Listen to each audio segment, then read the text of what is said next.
What's up everyone? Adam here from Cape Crawlers, and today we're going to do an in-depth build overview of the SCX24 Gladiator.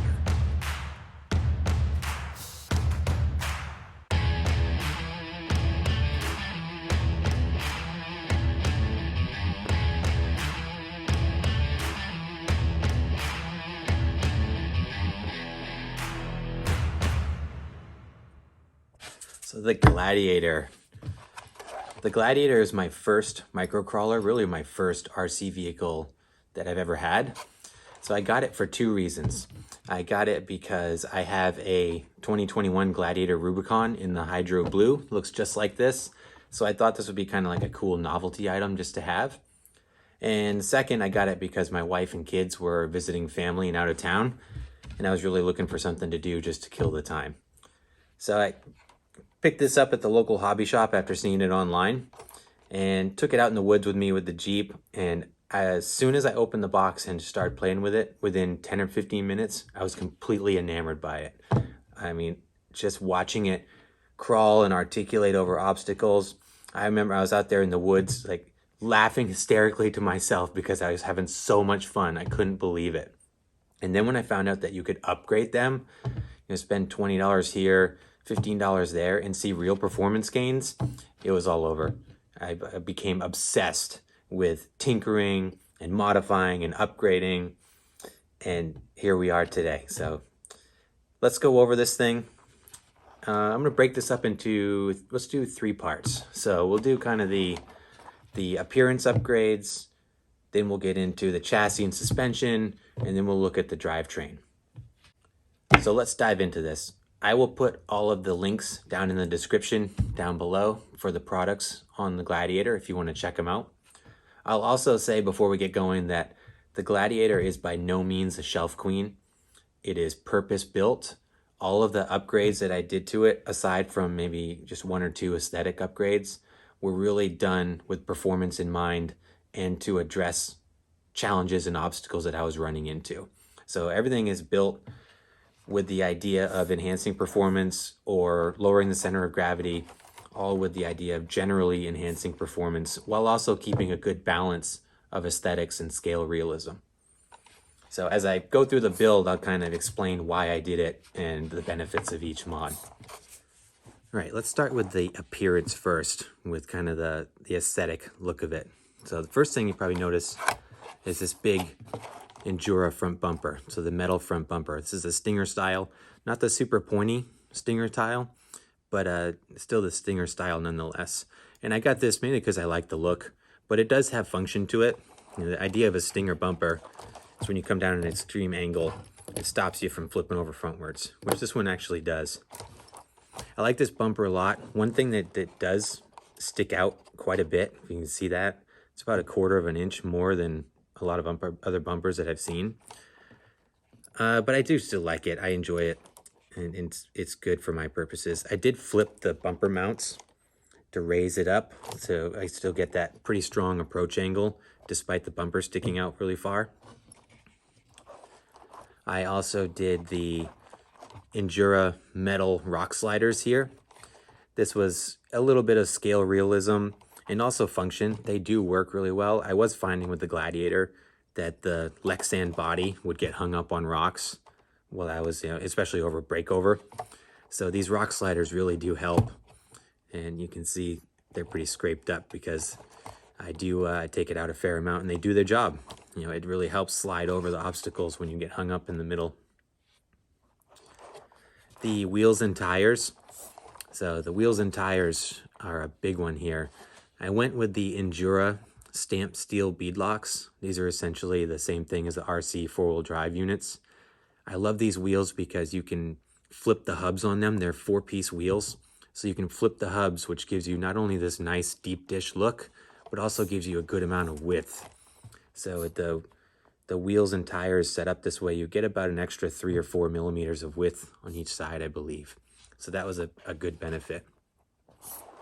I'm also running the Crawler Innovation Little Nova microfoams in medium compound, and I vent the tires also. So you can probably see I use a leather punch to vent the tires, I put 2 holes in each one with the leather punch in the smallest setting.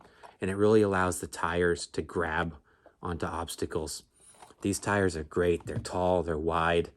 They offer a great amount of clearance, which is why I went with the big tires to begin with. I wanted to raise it up to get the clearance, which is important, especially with the Gladiator and the long wheelbase. You know, I want that extra ground clearance.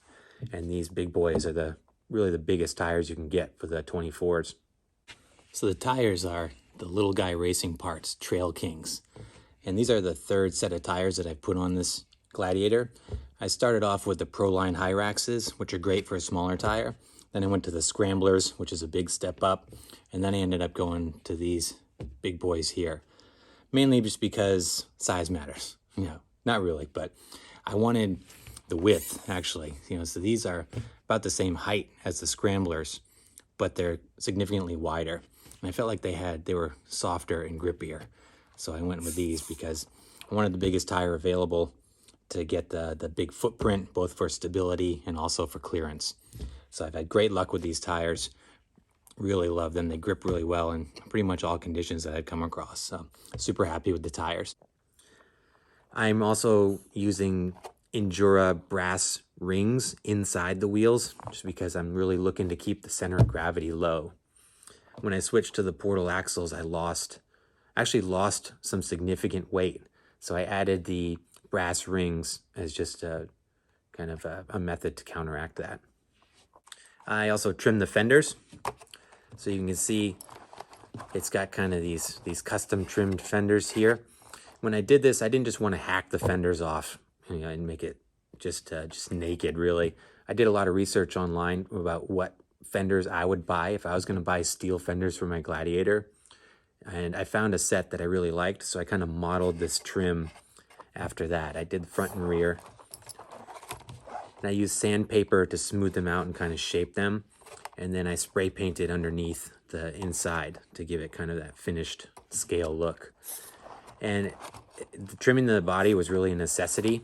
Same thing with the front grille when I raised the bumper mounts.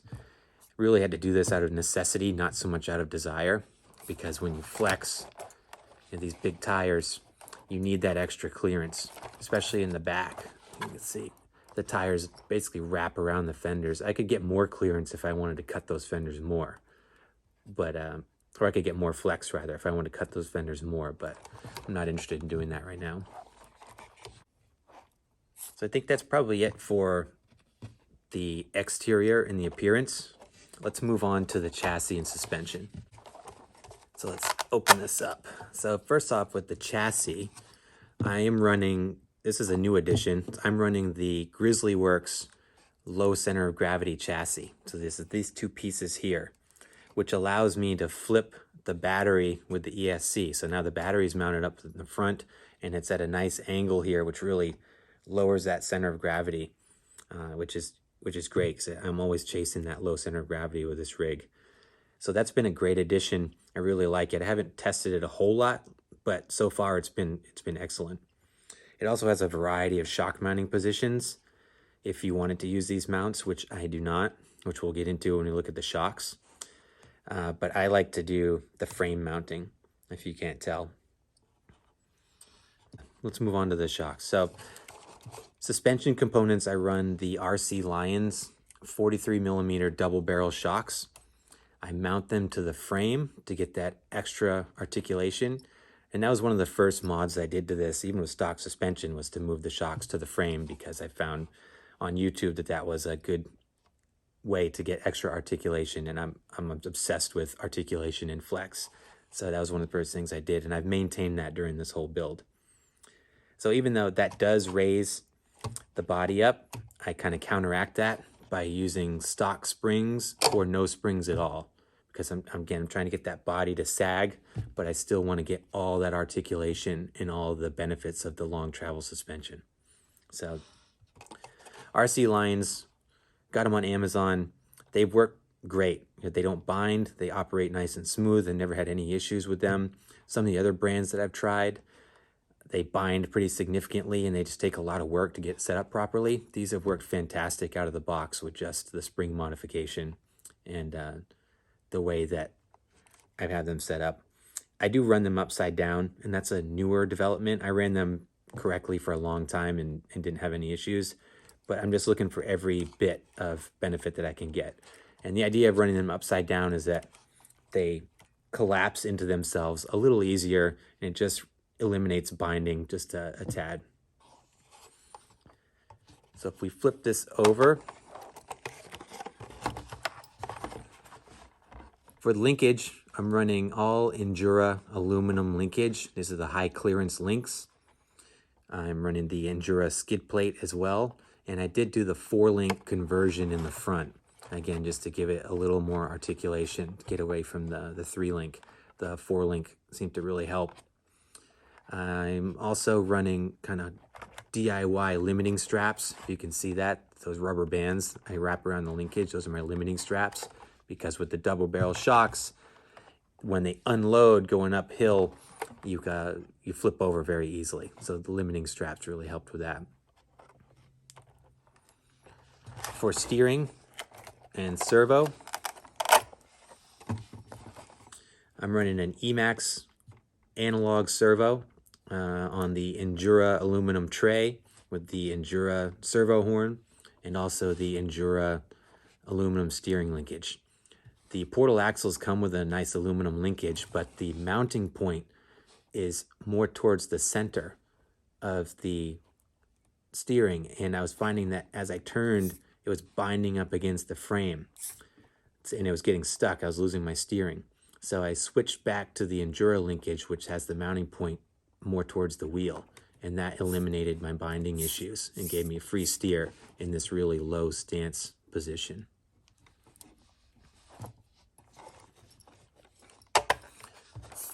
So that's it for the chassis and the suspension. Let's take a look at the drivetrain. All right, so let's get into the drivetrain. Let's start with the motor. We'll take a look at the motor. So I'm running the Endura 50 high torque motor.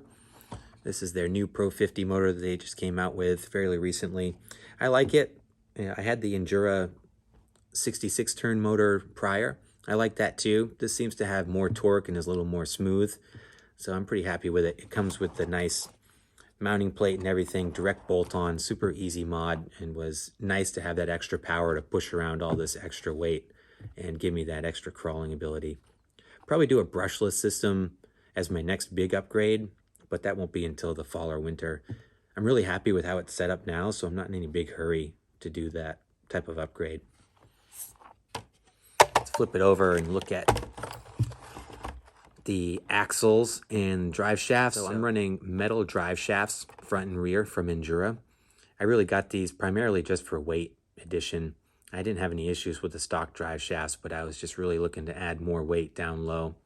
And I like these a lot. You know, they're nice and solid. The biggest mod that I've done to this thing is the portal axles. So it's got the RC all-wheel drive portal axles, front and rear. I've had these for, I would say, close to a month now. I've put several hours on them, and I really, really like them. You know, I got these not just because of how they looked. I picked this brand because of how they looked, because I love the fit and finish and the aesthetic appeal of that red aluminum with the brass. Just gorgeous. But I really started looking at portals because I was just getting hung up all over the place with the Gladiator. And I was really, even with the big tires, I was still really looking for more ground clearance. With the longer wheelbase, I find that I just get hung up on the bigger rock obstacles and really rocky terrain. Part of the reason why I went with the high clearance links pretty early on in my build was because I recognized real quick that ground clearance and hang-ups were an issue. So I really stepped up and got these portal axles, which have been fantastic. They, aside from looking great, they work really well. They do exactly what I hoped they would do. They raise that clearance significantly right in the center of the body.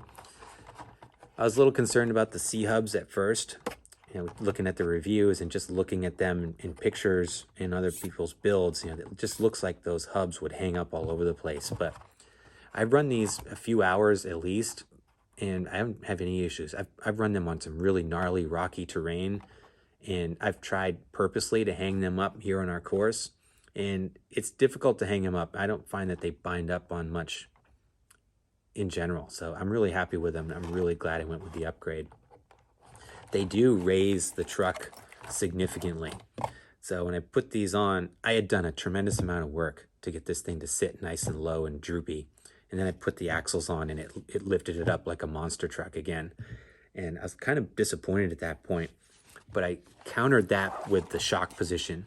So you see these shocks are mounted to the frame, which I talked about earlier, but a pretty extreme angle in the front. And the reason I did that was to just drop it down. In the back, I'm doing the same angle that I've always run on the frame, but I did add the flex blades from Mofo RC on here, which drops the body positioning pretty significantly. So overall, I'm happy with how it sits with the portal axles and everything installed. It seems to work really, really well. I'm really happy with the build. The portal axles also have a pretty long axle stub here, and because of that, I was able to sneak in some 10.4 gram wheel weights from Coda Racing as well, just to always trying to keep that center of gravity down low and put the weight where I really need it, down as close to the ground as possible. So I'm always chasing ways to add more weight to this thing and put it where I need it. Currently, I think it's around 560 grams, so it's pretty hefty, but I think it feels really good. It's really well planted. It's got great climbing ability, both vertical and on side hills. It just performs really, really well how it is right now. I'm really happy with the chassis setup and the drivetrain and everything as it sits. Like I said, I might do the brushless system eventually, but right now I'm just really happy with how it is and how this thing has turned out thus far. All right, that's going to do it for the Gladiator build. I'm sure I probably forgot something, but I tried to put all the links and everything down in the description, like I said, for all the parts that I could readily identify and find online. Just really love this thing. So much fun. I have 6 other rigs, but this is still by far my baby. Yeah, I love this thing. Never done. Always going to be tinkering and messing with it. So stay tuned because I'm always going to be doing stuff to it, and we'll do update videos and so on. If you enjoyed this video, please like and subscribe. We're going to try to get this channel off to the right foot. Also, please let me know down in the comments what you'd like to see next. I'm going to try to grow this channel. I'm going to try to bring you some good content. But to do that, I really need to know what you guys want to see. So please let me know down below. I appreciate your time. Thanks for watching, and stay tuned as we get into more builds, and we'll do some run videos so you guys can see this thing in action. Thanks again.